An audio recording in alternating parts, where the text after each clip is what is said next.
Zelensky का हौसला टूट चुका है। ज़ेलेंस्की की उम्मीदों पर पानी फिर चुका है। ज़ेलेंस्की बहुत ही गहरे डिप्रेशन में है।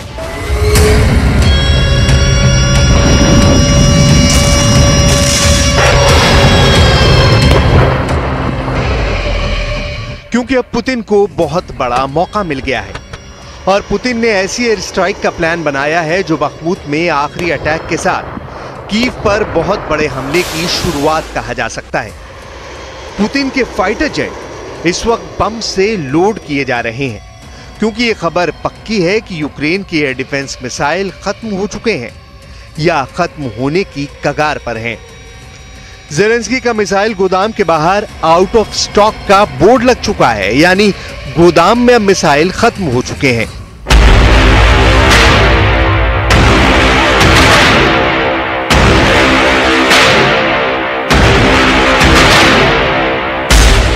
ऐसे में पुतिन बहुत ज्यादा खुश है। पुतिन के एयरफोर्स बहुत खुश है। पुतिन के फाइटर पायलट जश्न मना रहे हैं। पुतिन के लड़ाकू विमान अब यूक्रेन के मिशन के लिए पूरी तरह तैयार कर दिए गए हैं क्योंकि ज़ेलेंस्की की एयर डिफेंस मिसाइल खत्म हो चुकी है। इसका मतलब है कि ज़ेलेंस्की अब पुतिन के फाइटर जेट को नहीं मार पाएंगे, यानी पुतिन अब खुल्लम खुल्ला पूरी आजादी के साथ यूक्रेन पर हवाई बमबारी कर पाएंगे।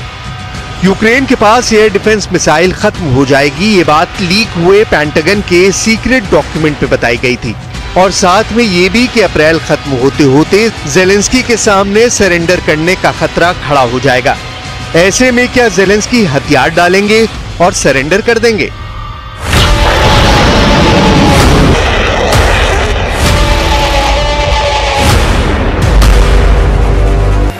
यूक्रेन के युद्ध को लेकर सवाल बहुत ज्यादा हैं, लेकिन इस वक्त का अपडेट यही है कि पुतिन की ताकत के आगे ज़ेलेंस्की की फौज नाकाम साबित हो रही है।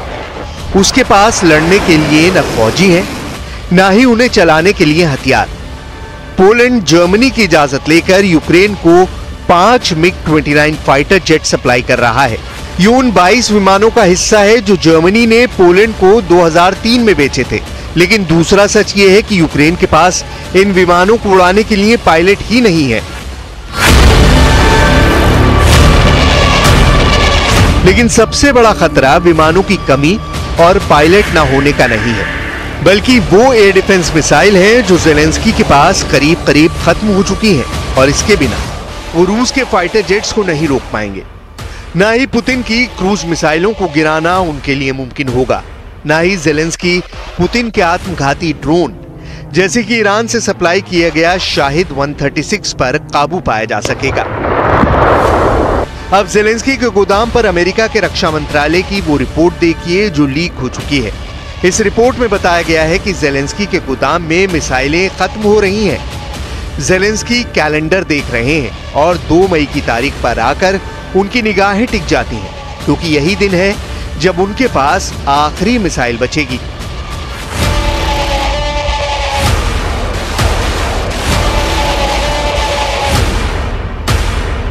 पुतिन को यह बात पता चल गई है और उन्होंने अपने लड़ाकू विमानों और ग्राउंड अटैक फाइटर्स को बड़े भारी भरकम बमों से लैस करना शुरू कर दिया है ताकि ज़ेलेंस्की के एयर डिफेंस सिस्टम वाला गोदाम जैसे ही आउट ऑफ स्टॉक हो, रूस की हवाई बमबारी एक बड़े मिशन के साथ शुरू कर दी जाए, क्योंकि तब ज़ेलेंस्की के सबसे खास एयर डिफेंस सिस्टम भी लोहे का टुकड़ा साबित होंगे।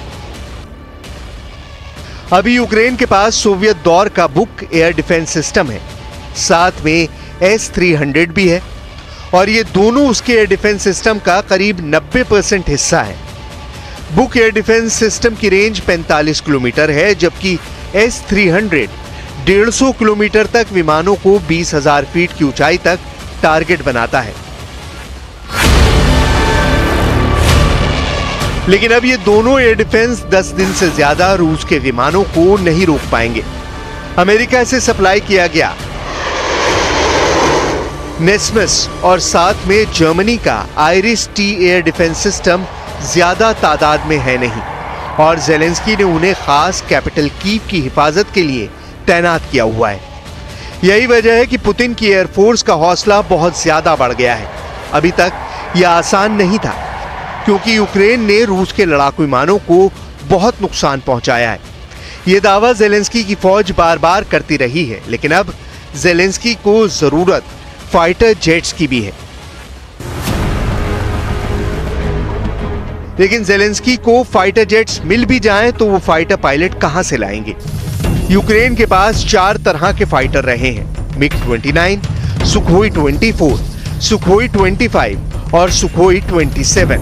ये सभी सोवियत संघ के दौरान बनाए गए विमान हैं, जो या तो युद्ध में करीब करीब खत्म हो चुके हैं या चुनिंदा ही बचे हैं।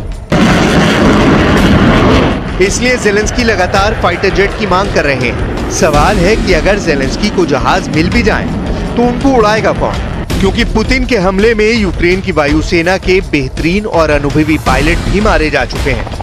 अब उनके पास बहुत ही यंग यानी नए पायलट ही बचे हैं, जिनको ज्यादा अनुभव नहीं है। और अगर ज़ेलेंस्की को नेटो से नए नए जहाज मिले भी, तो वो पश्चिमी टेक्नोलॉजी वाले होंगे और उन पर ज़ेलेंस्की के लिए ट्रेनिंग देना भी मुश्किल हो जाएगा। इसलिए ज़ेलेंस्की के सामने यूक्रेन की एयर पावर को खड़ा करने के लिए 3 बड़े चैलेंज हैं।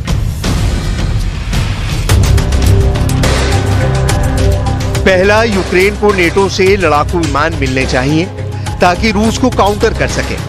दूसरा, विमान उड़ाने के लिए फाइटर पायलट चाहिए, क्योंकि पायलट के बिना विमान किस काम का। तीसरा, पायलट को तैयार करने के लिए वक्त यानी उनको ट्रेनिंग देने के लिए कम से कम 6 महीने चाहिए। इसमें 3 महीने उड़ाने की ट्रेनिंग और अगले 3 महीने उसे उड़ाकर बमबारी या लड़ने की ट्रेनिंग शामिल है।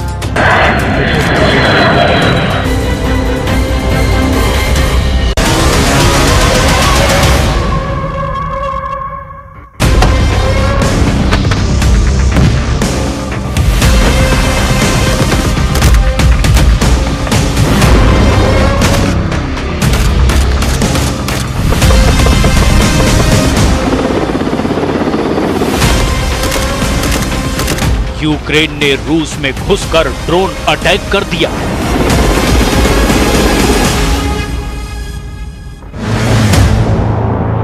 अब पुतिन किसी भी वक्त ज़ेलेंस्की से बदला ले सकते हैं।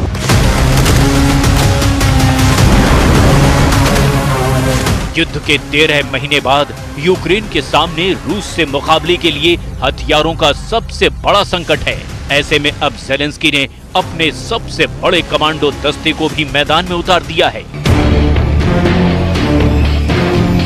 इसके जवाब में पुतिन ने भी अपने खतरनाक मरीन कमांडो को जंग के मैदान में उतारने का इशारा कर दिया है।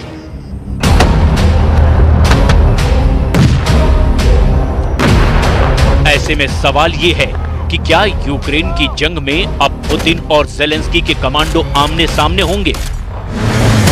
इसे लेकर खुद पुतिन ने ऐसा क्या कह दिया है जिसने ज़ेलेंस्की को बेचैन कर दिया है, आपको आगे दिखाएंगे। अभी आप रूस के अंदर के इस वीडियो को देखिए, जो ब्रिटिश अखबार द सन के मुताबिक यूक्रेन के ड्रोन अटैक का है। ब्रिटिश मीडिया के मुताबिक यूक्रेन ने रूस के बेलगोरोड इलाके में 2 बिजली घरों को निशाना बनाया है। दोनों पावर स्टेशनों पर ड्रोन से हमला हुआ, जिसके बाद भीषण आग लग गई और 3,40,000 की आबादी वाला ये इलाका अंधेरे में डूब गया। रूस का बेलगोरोड यूक्रेन बॉर्डर से सिर्फ 35 किलोमीटर दूर है।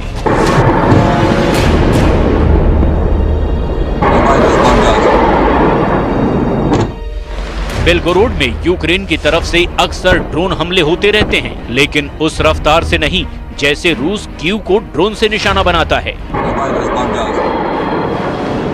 फिलहाल रूस के 2 बिजली घरों पर ड्रोन हमले के बाद यूक्रेन के intelligence chief major general Kyrylo Budanov ने बड़ा दावा किया है।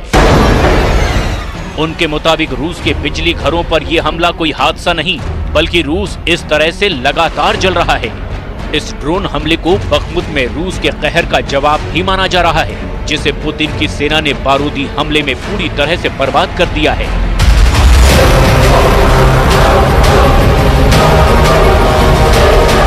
रूस पर पलटवार के लिए यूक्रेन की तैयारियों का एक और बड़ा सबूत सामने आया है। ये ज़ेलेंस्की का सबसे खतरनाक कमांडो दस्ता DOZOR है।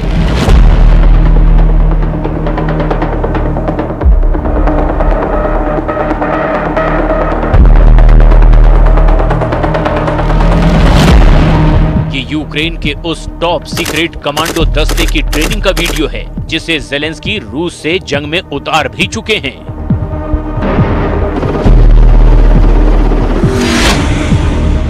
DOZOR यूक्रेन का एलीट बॉर्डर फोर्स है जिसमें यूक्रेन के सबसे जांबाज जवान शामिल हैं। DOZOR यूनिट को सीक्रेट मिशन को अंजाम देने में महारत हासिल है। इस कमांडो दस्ते में यूक्रेन की स्टेट बॉर्डर गार्ड सर्विस के सबसे ताकतवर जवान शामिल होते हैं। साथ ही कुछ ऐसे आम लोग भी DOZOR का हिस्सा बनते हैं जिन्हें यूक्रेन में सुपरमैन का रुतबा हासिल होता है।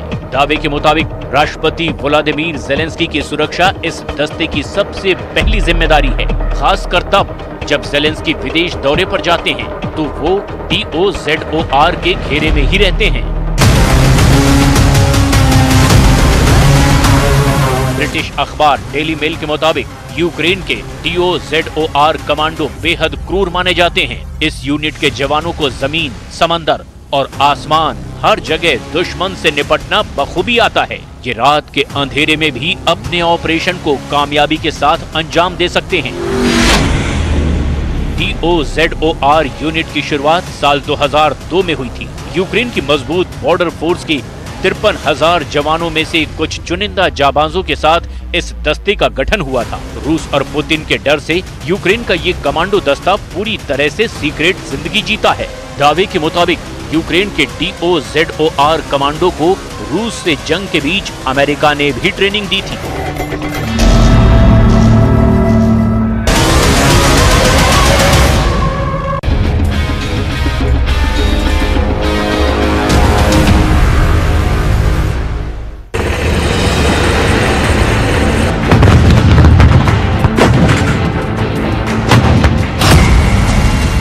सेंट्रल इंटेलिजेंस एजेंसी यानी CIA ने किया है बहुत बड़ा दावा।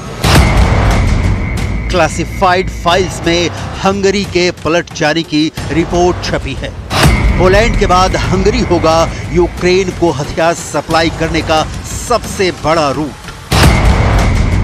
हंगरी को रोकना अब पुतिन के लिए होगा सबसे बड़ा चैलेंज।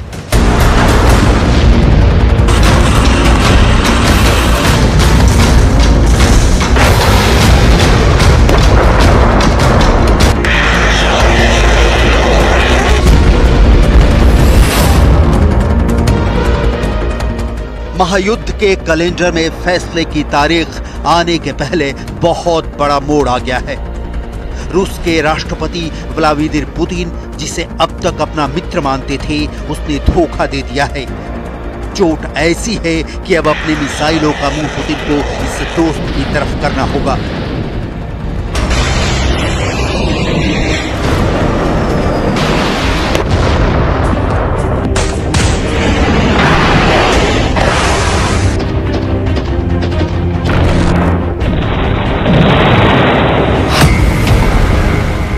हंगरी ने अपने मखमल के दस्ताने में दोस्त की हत्या का खंजर क्यों छिपाए बैठा था? हंगरी के रास्ते यूक्रेन को कौन से विनाशक हथियार मिलने जा रहे हैं? अब तक दोस्त रहा हंगरी अब क्यों हो गया है पुतिन का सबसे बड़ा दुश्मन? हंगरी के हाथ से निकलने से पुतिन को कितना बड़ा होगा नुकसान? और सबसे बड़ी बात यह कि महायुद्ध में हंगरी के एंट्री का क्या होगा परिणाम? इन 5 सवालों के जवाब डिटेल में दिखाने से पहले इस देश की भौगोलिक और राजनीतिक नक्शे को समझना पड़ेगा। हंगरी यूक्रेन का पड़ोसी देश है। हंगरी के उत्तर पूर्व बॉर्डर से यूक्रेन की सीमा लगती है। अमेरिकी रिपोर्ट कहती है कि हंगरी इस बात के लिए तैयार है कि क्रोएशिया को यूक्रेन हथियार पहुंचाने के लिए रूट मुहैया कराएगा। क्रोएशिया यूक्रेन को हेलीकॉप्टर देना चाहता है ताकि ज़ेलेंस्की की सेना पुतिन की फौज के सामने कमजोर ना पड़े। हंगरी यूरोपियन यूनियन का सदस्य और 1999 से नेटो में भी शामिल है।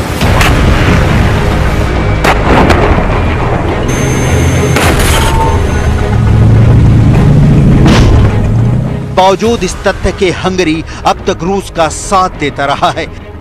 यूरोपियन यूनियन के देशों में सिर्फ हंगरी ऐसा देश है जो पुतिन के खिलाफ कभी खड़ा नहीं हुआ। यहां तक कि हंगरी के प्रधानमंत्री विक्टर ऑर्बान ने दोनों देशों के बीच शांति स्थापित करने की कोशिश तक की है। भले ही इसका अंजाम नहीं निकला और महायुद्ध में मिसाइलों की गर्जना कम नहीं हुई।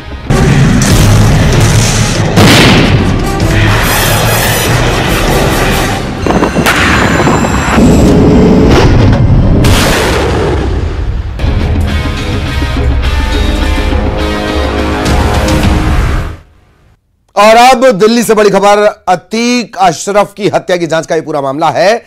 अब यह मामला पहुंचा है अदालत। याचिकाकर्ता वकील विशाल तिवारी ने मांग की है कि सीजेआई की अध्यक्षता वाली बेंच से जल्द इस मामले की सुनवाई हो। सुप्रीम कोर्ट 24 अप्रैल को इस मामले की सुनवाई करेगा। याचिका में सुप्रीम कोर्ट के रिटायर्ड जज की निगरानी में जांच की मांग की गई है। याचिका में 2017 से उत्तर प्रदेश में अब तक हुए, दरअसल ये जो एनकाउंटर हुआ 183वां है, अतीक के बेटे का और शूटर गुलाम का, ये 183वां एनकाउंटर है। इसकी जांच सुप्रीम कोर्ट के रिटायर्ड जज की निगरानी में एक एक्सपर्ट कमेटी से कराने की मांग इस याचिका के जरिए की गई है, जो वकील विशाल तिवारी ने दाखिल की है।